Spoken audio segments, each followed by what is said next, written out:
We're going to get going. Thanks for joining the ETRO U today. There's been a lot of questions from people about what is ETRO doing about AI and what do we have and can I have X, Y, or Z. So I'm going to give you a little bit of an education, but mostly I'm just going to be telling you about how I use it. And our dev team is going to be telling you some pretty interesting things that they know, which are far beyond my knowledge. So our agenda today is really, first of all, to get Karina's presentation moving. I know where it is. Come on, mouse, you can move, you can use it. There we go.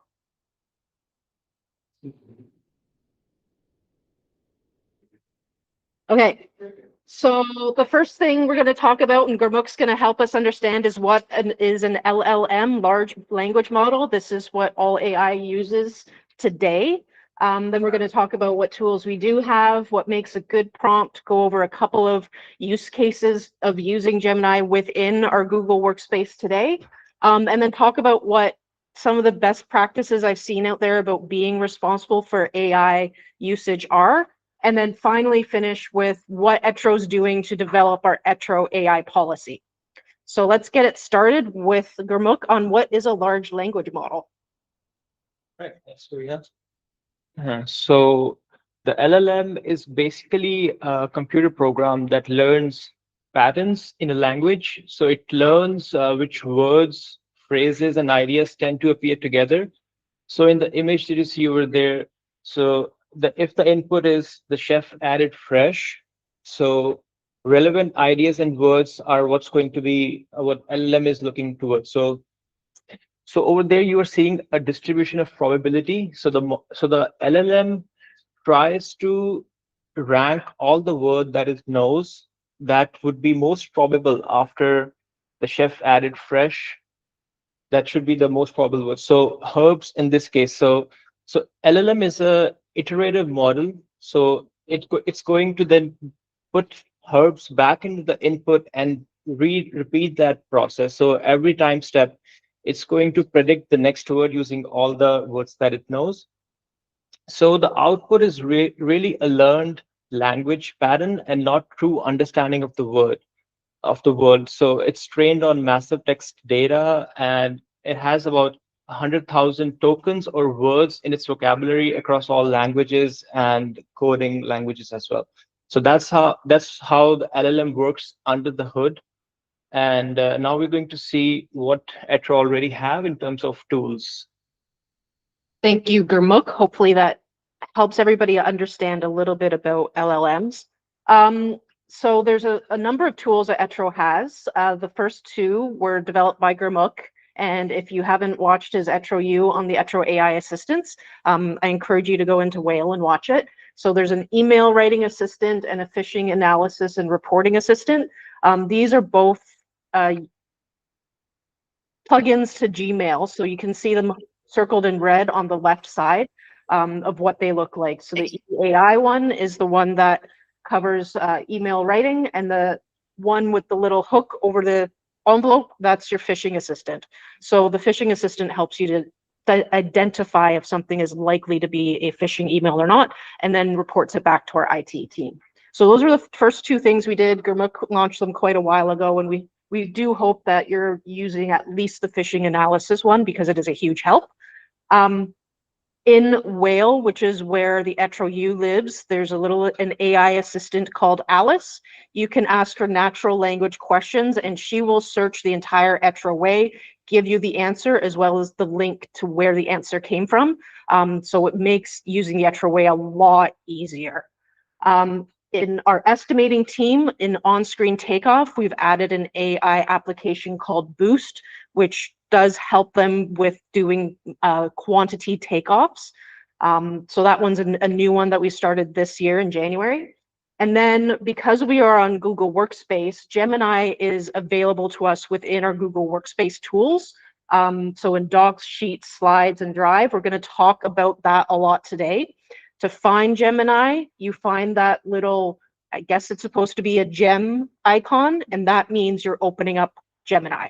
So you can use it in whatever application in Chrome that is a Google application.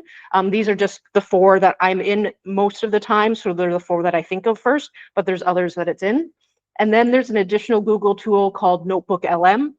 That one we're not going to really touch on today, but I want people to be aware of it because we are working on some strategic initiatives that are going to provide you notebooks for your projects so that you can do some work faster, hopefully, in producing reports.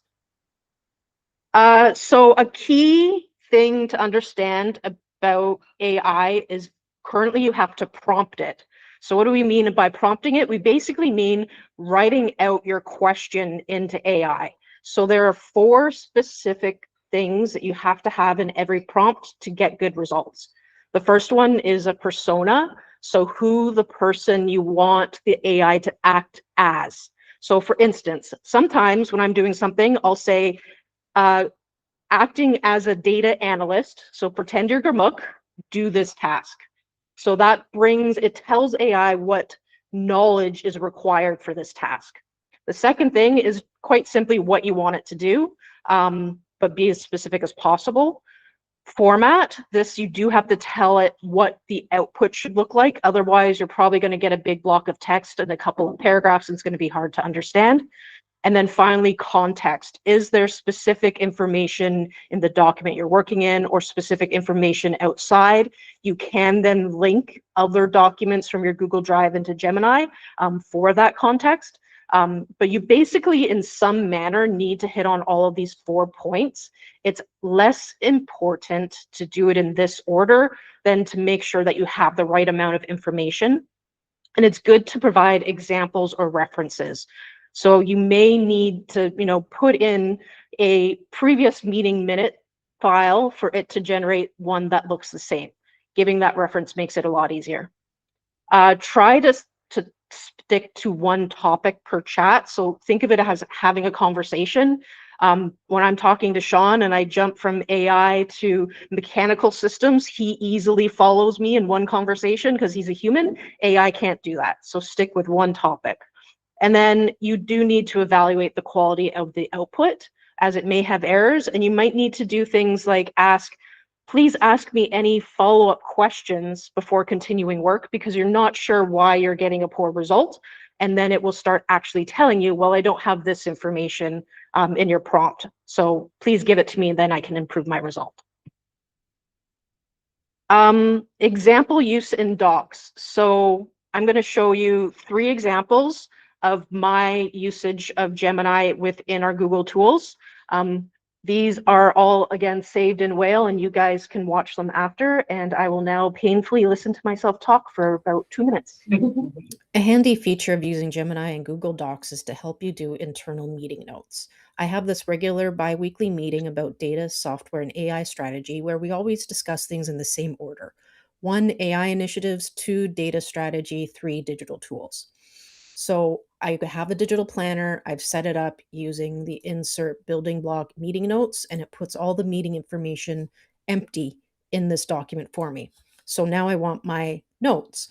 I go to the transcript that was recorded by Gemini in the meeting, and I ask it, please create detailed meeting notes for the following topics. So 1, AI initiatives. 2, data strategy. 3, digital tools. As simple as that, I press the button and now it's spending some time thinking, reviewing the transcript, and it's going to spit out to me some pretty high quality minutes based on what happened. So not bad, not bad. Read through them all. Read through. The first thing I do is make a copy and put it into my digital planner.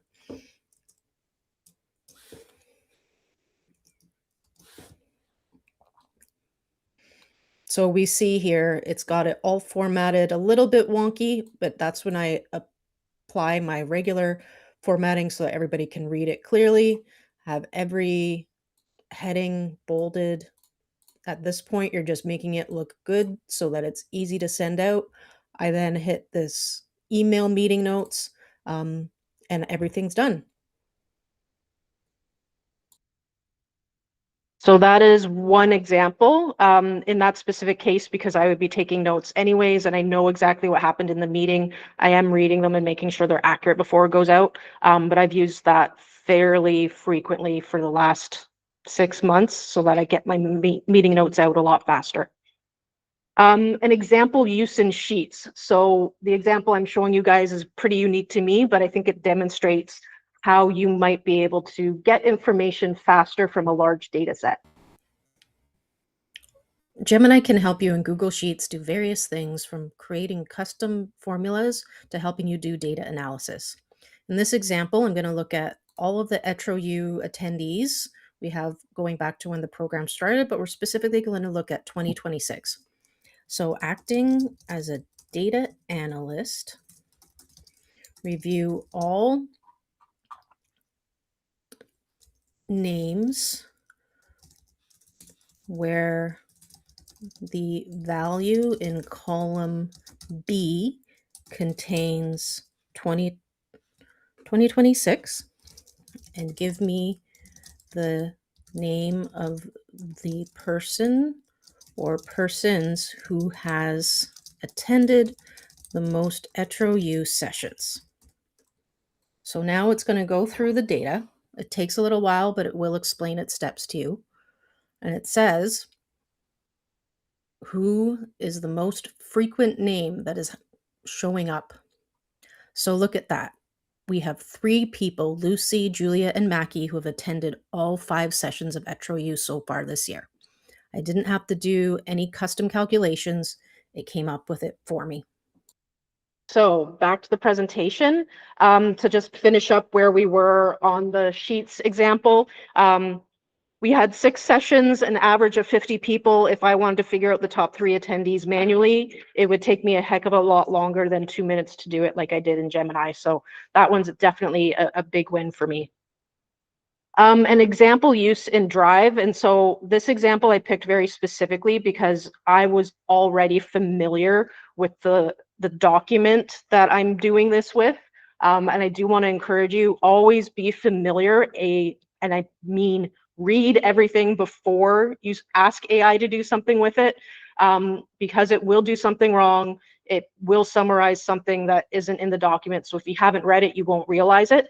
But once you're familiar with the information, using it in Drive can be also very helpful. So in this one, I select this ETRO MEP washroom cassette report. That's a report that we did to finish up our digital supercluster project. And it has information in there about labor savings. So Christoph and I worked on this as a team. I've read the report. We've sent it to our client. I'm familiar with it. But sometimes people ask me what the labor savings were, and I just can't remember. So I go in, I pull up the document. I don't even have to open it, just in preview in Drive. And then I open up Gemini and I query it. What are the labor savings from a plumbing perspective that are recorded in this document? So that means I don't have to read through the 30 pages or even scan them and find where that information is. It's going to tell me what it is. And because I've read this before, I generally know if it's right or wrong. So in this specific use case, that's what I'm using Gemini for, is I've already read the document, but I can't remember something that's in it. And I just ask Gemini to find it for me. So there's a few things around responsible usage that I want everybody at ETRO to understand. The first thing about LLMs that Gurmukh explained, AI doesn't understand the world. It's guessing based on probabilities of what words make sense. So you do have to make sure that you understand what it's doing. This means that you can't really use AI to do anything that you couldn't do yourself. So like if I couldn't do a statistical breakdown of attendees for ETRO U and get the top names, I shouldn't really use AI for that, because I don't understand the process that goes into it to make sure it's accurate. So that's an example of like where you need to know your own limitations, because if you don't really know what it takes to do something, you can't really write a prompt to ask AI to do it for you. No legal advice should come from AI. I can tell you a little bit of a personal story about this. I had a dispute with my strata last year, and I used Gemini pretty extensively to help me craft my arguments with them, because we ended up going to the formal process and having a lawyer in the room. And Gemini kept insisting that there were certain things in law that, because it was talking about something related to construction, I was suspicious of. So I had to go back and do my research, and there were fake references it was giving me for my arguments, because it just wants me to be happy. It doesn't actually want me to have all of the accurate information. So, I mean, I used it. It helped me to keep track of everything in one place, but it is not something that's going to help us legally. You need to understand your contracts, and if you have a legal question, that's why we have Maria. If your data has confidential information, always, think twice before putting it in AI. Using Gemini, especially Gemini in Workspace, is relatively safe because ETRO owns that data. It doesn't go back to Google's main large language model for training.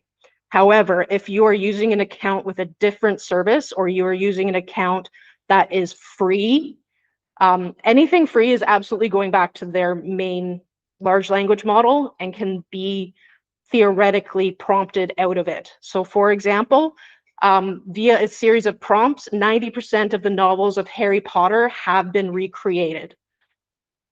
Does that really matter for Harry Potter? No, but theoretically now somebody can get the book for free via AI instead of paying the author. So that means if you know the right things to ask, and ETRO people are putting ETRO confidential information into any of these open free AI services, people can get that information out. So this is why you see things like Turner Construction doing an enterprise deal with OpenAI, so that all of their information is available only to Turner Construction. With ETRO, we're a Google shop. We have Google Workspace. We've turned it on. If you're using the Gemini applications within Google, you know you're safe. Always check the responses. Maybe it said, Jenny was my top ETRO U attendee, but she actually missed the first one because she didn't even work here for the first 2 weeks of January. Those kinds of things that you have to know. So be suspicious, but basically trust but verify is the thing that we want to do. And finally, it is best practice to let people know that you're using AI. I'm not really great at this, but some steps you can take to demonstrate how you've used AI is to track your sources and distinguish between the content that came from AI and content that you created. And then I have an example on this slide of this image. Can anyone tell me how we know that the image on this slide was created by Gemini? Not you, Melinda. Not Melinda or anybody else from the dev team. James says the watermark. That is correct. The little star, as Julia says, in the lower right corner tells you it was from Gemini. So this is one of the things, like, yeah, I could crop that out and you would never necessarily know that it's by Gemini unless you're somebody like Anouk or Gurmukh or myself, where you can kind of be like, well, that's a really weird angle to hold a laptop. Did somebody actually do that? There's other things that you'll see. AI always has things a little off. Belinda? I was just going to say, all of Google services add metadata that say it's generated by a Google AI. So if you plug it into Gemini, it should also, and ask, is this made by a Google AI? Unless somebody's messed with metadata, it should also tell you. Yes, correct. James just put the same thing in the chat. The metadata tells you. So that's kind of like a very high level of what we have and some examples of how to use it. Anouk is going to tell us next what is coming up. Hi, everyone. Yeah, so basically, we are always kind of looking for like what's kind of on the market. It is a lot. It is very overwhelming how many tools that are out there. But so yeah, mainly Karina actually is like really looking into tools that could help us, and she's like analyzed a lot of tools for like estimating. And now we're currently looking at build check, right? And last year we also did we also analyzed this tool called FileMines that was recommended by Shane, who works here. And it was actually really interesting, but it ended up not being entirely what we needed because our folder structure in our Google Drive that it was supposed to like organize had too many levels, like it was just too complex. So but it's still interesting to like know, and then we give them that feedback, and then we might like work with them again in the future, like when they take that feedback and change their product. So anyway, so yeah, Alain was kind of one step ahead of me with this, but yes, we now have Gemini app, so you can find the app in your Google Workspace like toolbox if you want to like have like the main chatbot, and it's also integrated with every single Google app, and obviously you can always recognize it by this symbol. And then later at 4 p.m. we're going to talk about the AI policy and kind of like really deep dive into like what it should be, what people are expecting, like, and like talk about it in a very detailed manner. And then GoodMorks already worked on a bunch of prompt libraries for us. You can find them in Whale. If you are having trouble finding it, you should ask Alice, because Alice always replies. Well, she will reply with the actual answer and then also tell you where to find it. And then yeah, so other tools that are on the market, Procore AI. Can I see by a show of hands who has used Procore AI? Oh, yeah. Or like Procore Assist? Nobody, because we haven't turned it on. It has been turned on. I checked it for so many projects. Yeah. Okay. Yeah. Okay, so basically, use it. No, it's like it's not.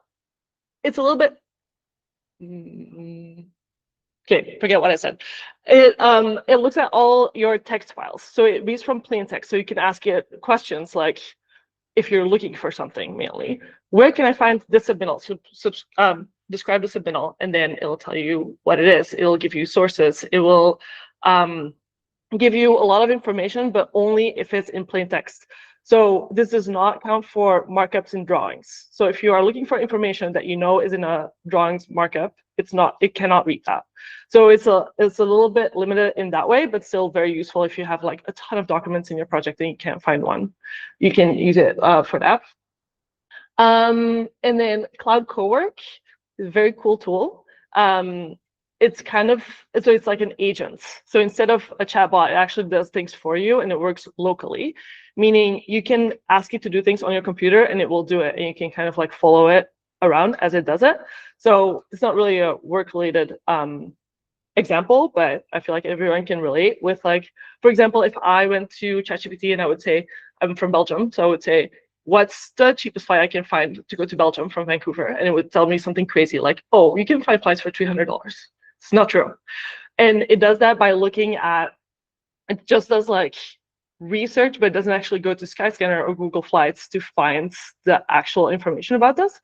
So what Cloud Cowork would do is it would actually go into like your Safari or Google Chrome or whatnot, and it would actually go into Skyscanner, look at the dates that you gave it and everything, and then it would give you accurate numbers of what flights are going out when, and then with like the actual numbers. So it's really cool like that. It only works when your computer is on. That means that's what like the local running means. But yeah, it's cool. You can get it to do things. You can even get it to book the flights for you. So it's also kind of dangerous. So watch out for that. And then the Perplexity computer is much more complex. So it's like 10 times as expensive also as Cloud Cowork. And it works in the cloud, not to be confused with this Claude with OUD. So it can work when your computer is off, and it can like do a ton of things in the background. It's not really like for us, I don't think, but it's cool to know that these things are on the market.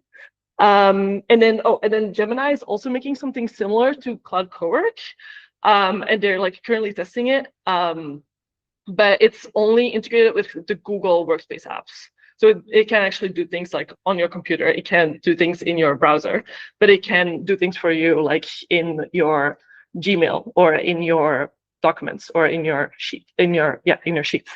But yeah, that was it for me. Yeah, so if there's anybody who would like to come to the 4 p.m. workshop, we really want to gather as many people's feedback as possible on what we should set up as the guardrails for AI at ETRO. There will be guardrails. Right now, we've turned on Gemini so that because we know people are using AI, so we've given you something that we know you can use safely to try and prevent the data leakage that is happening when people use free accounts outside of ETRO's information. That's as much as we've done so far, but we will release this year, hopefully by June, a full ETRO AI policy with those guardrails, as well as some etiquette recommendations of like how you let somebody know that you used AI. I don't really know what that means right now, but we'll have that discussion in the workshop, as well as, we're continuing to do research. Things change and they are changing faster and faster with every new AI model. So we cannot keep up with that change. We can't spend the money to be at the top of the AI race. The craziest thing happened today, Allbirds, I don't know if anybody wears Allbirds shoes. They sold off all of their shoe information and equipment and are going into AI. Completely changed the entire business from a shoe manufacturer to an AI data provider, and they will be building data centers. So there's crazy things happening in this space. We will do our best to keep on top of it. But yeah, if you have any questions, please let us know.